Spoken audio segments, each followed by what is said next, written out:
Mary had one of those days that she would never forget. She'd been on an emotional roller coaster from complete fear at one end of the spectrum to ecstatic joy at the other end. Her day had involved a visit from an angel, not your everyday event, whoever you might be. But it wasn't just the appearance of an angel that was startling and special. It was also the announcement that that angel brought to her, that she was going to give birth to a special child, a unique child. She was understandably a little bit perplexed at how all that was going to happen, herself being a virgin. But God said he would sort that out, that the power of the Holy Spirit would bring that about, and the child that she would give birth to would be called Holy, the Son of God. Now, how did Mary react to this intervention of God in her life? God was changing her plans, that was true.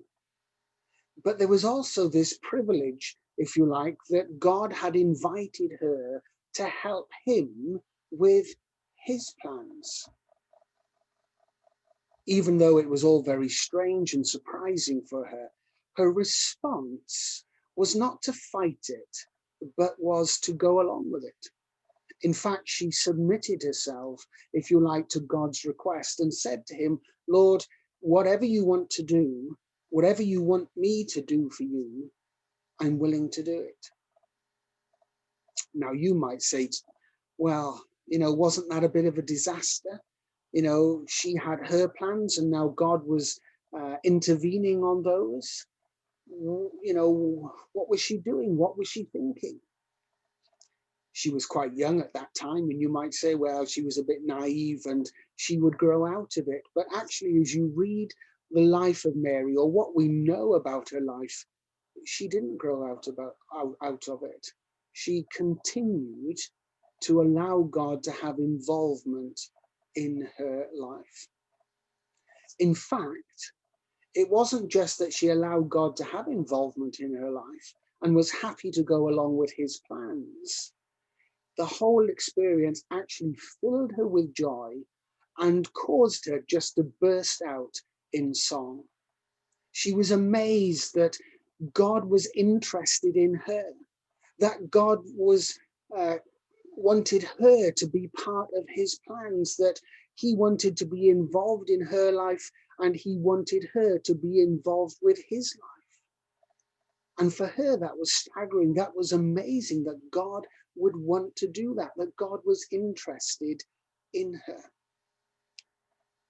Now, you might have advised her, don't get involved with that. Don't let God get a foothold in your life. Don't make this decision to give Jesus a home.